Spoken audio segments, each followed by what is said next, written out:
So mapagpaalam po sa ating lahat guys, mga kasinag, kamusta po kayong lahat? For today vlog po, tara po. May kwento lang po ako sa inyo about sa na-experience sa unang trabaho natin dito. Hindi alam po, hindi tayo nagtagal. Sa araw pa lang po, nag-resign na tayo. May ano po, hindi maganda po nangyari. Pakwento ko po sa inyo kasi nung Tuesday na ano po tayo, natawagan for final interview.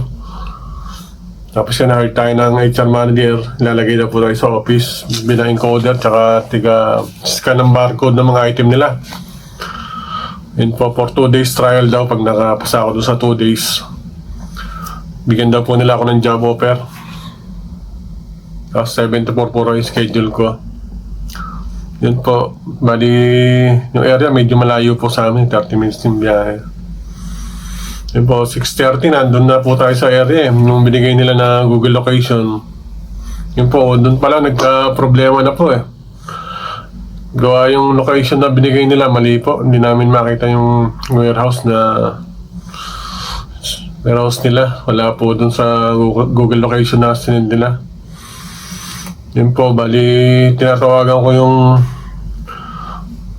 sa manager po sa warehouse, hindi po nasagot. Tawag ako ng tawag. Bali, iniikot ko na lang po yung warehouse. Hinahanap ko po yung warehouse ng company na papasokan ko. Halos sa oras po mahigit. Oras at kalahati. Naglakad po ako doon sa mga warehouse po yun yung area na yun. Yun po, medyo mainit. Katirikan po na. Naglakad tayo doon, po hindi natin makita. Tapos yan, nag-send ng Google location yung warehouse manager. Kaya tawagan ko, hindi naman nasagot. Pinunta ko na yung yung Google location. Tapos mali pa rin. Pangalawang sinend. Kaya tawagan ko, sabi ko mali pa rin yung sabihin ko sana po, yung mali pa rin. Hindi naman sumasagot. Message ko na lang, sabi ko mali. Tapos pamiliksin sa akin ng van number ng Google location nila. Pagpunta ko po doon sa pangatlong Google location, hindi ko pa rin po makita warehouse. Yun po, si Mrs. nag-aala sa atin. Binigay ko yung number ng nung warehouse manager. Tinawagan niya. Ayan, may lumabas na tao doon. Buti na lang po, medyo malapit doon sa pangatlong Google location na send nila. Nakita po ako. Yung sumundo sa akin, hindi rin ako makaintindi ng English. iba Laan na, langwahe nila. Yun po, nakita tayo doon sa may kanto nung sumundo sa atin. Yun po, bali, yan. Hindi naman po makausap na English. Hindi kami nagkakaintindihan. Yun po, tinama ko sa warehouse nila, ng company. Kinausap ako nung manager. Yan. May tinuro sa akin tao na mag-train sa akin. Yun po, una, tinuturuan ako sa mga barcoding. Tapos po, yung pangalawa na, ito na yung dito na ako na parang hindi na po kasama sa trabaho ko yun yung gabundok po na box. Bubuksan ko raw po daw yun.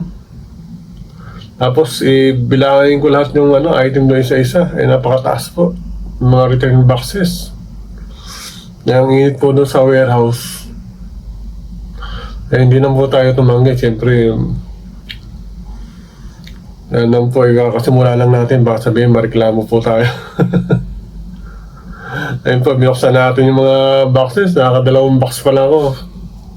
Grabe po, pawis ko. Basa-basa na yung damit ko po Yun po guys, bali nakadalawang box pa lang tayo. Tagaktak na yung pawis ko. Kalimutan ko pa po magdala ng ng towel. Wala akong dalang towel. Basa tayo ng pawis. Wala pong aircon doon sa warehouse. Meron po sa may unahan, sa may office area, may mga po doon blower na aircon. Pero sa dulo, wala po Yan pa, ginawa naman natin yung notice nung nung assistant warehouse manager doon, yung nagtuturo sa akin. Tapos po yung sunod na nangyari, yun na nga, yung mga ibang lahi doon, inuutosan ako, kahit yun nga po, tapos yung mga ibang lahi doon po ako na-dismay. Yung pinapagawa sa yung hindi mo trabaho. Ayun po, yung mga trabaho nila pinapagawa sa akin, tapos sila nagkukwentuhan doon sa harap ko, ano sila, nagtatawanan ba, parang bubuli ba. Ayun po, bali, ano naman, nakinig naman din ako sa kanila, tumunod ako, nagsalansan din po ako ng mga item. Kahit hindi ko alam kung na trabaho po yun. Kasi ano po sa trabaho ko sabi ng HR manager, sa office lang ako Tsaka yung tiga-scan lang po ako ng barcode. Hindi ko alam ba't ganun ginawa sa akin ng mga tao na. Tinanong ko yung assistant warehouse manager kung kasama sa trabaho ko yun. Kasama daw po yun. Hindi na po ako nakipagtalo. Hindi naman to yung sinabing trabaho ng office sa akin. Yun po, nagdahilan na lang tayo sa warehouse manager. Sabi ko, hindi maganda yung pakiramdam ko po. Kailangan ko umuwi. Ayun po, 3 oras pa lang tayo doon sa warehouse nun. Umuwi na tayo. Grabe po yan ang pangbubuhali na experience ko po doon sa mga ibang lahi doon nga po, first work natin yun dito kaya lang hindi tayo na pupunta sa magandang yun nga po guys, paniutos nila sa akin kung ano ninutos nila. Ano po yun nga, yung experience natin, grabe. Pero okay lang po, lesson learned din yan yun nga po, hindi naman tayo nakipag-argue sa kanila.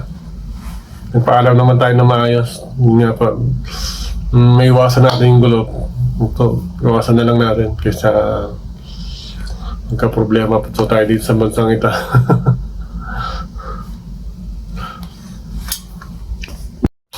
Yun nga guys, pag uwi natin sa bahay, parang bumigat yung pakiramdam ko. Na po tayo, nabigla tayo. Kasi natuyan po tayo ng pawis dun sa warehouse. Wala po kasi ako dalang pamunas nun. Tinamaan na po tayo ng trangkaso pangalawang araw na po ngayon. Pero ito, awag po ng ating Panginoon, medyo magaling-galing na po ako. Sana pa may pagkaloob pa sa atin ng Panginoon na maayos na at magandang trabaho po. Yun po, siguro hindi po para talaga sa atin yung trabaho na yan. Kasi yung ganung yung mga kasamaan sa trabaho, pag ganun po, talagang hindi ka talaga magtatagal po pag mga bully yung kasama mo. Tsaka sila lang po nakaintindihan ng lingwahe nila, para akong alien. Para ako taga ibang planeta Dahil nagkakaintindihan po ng salita nila Wala po kasing Pinoy dun Yung mga ibang lahi po, pero nakapagsalita ng lingwahe din nila. Nga po yun yung na-experience natin. Wala pa po palang half day ako na umuwi na tayo. Sabi ko sa warehouse manager, pag maganda yung pakaramdam ko kinabukasan, babalik ako. Hindi na ako. Yun nga guys, pag uwi natin sa bahay, parang bumigat yung pakaramdam ko. Na po tayo, nabigla tayo. Kasi natuyan po tayo ng pawis dun sa warehouse. Wala po kasi akong dalang pamunas nun. Tinamaan na po tayo ng trangkaso pangalawang araw na po ngayon. Pero ito, awag po ng ating Panginoon, medyo magaling-galing na po ako. Sana pa may pagkaloob pa sa atin ng Panginoon na maayos na at magandang trabaho po. Hindi pa, may paparating po na malakas na bagyo daw po dyan sa Pilipinas. Pag-pray po natin na malusaw na lang o lumis na lang po yung bagyo para wala na pong mas mapinsala pa na tao o anuman pong bagay po. At sa family ko po dyan sa Pinas, ingat po kayo. Pag-pray ko po kayo na maging safe po kayo dyan. Yun lang po guys, mga kasinag. Salamat po sa patuloy na suporta at panood ng mga videos natin. Hindi pa po kayo naka-subscribe, please subscribe po, like and share na rin po. Salamat po. Ingat po tayo palagi. God bless you all po. Thank you.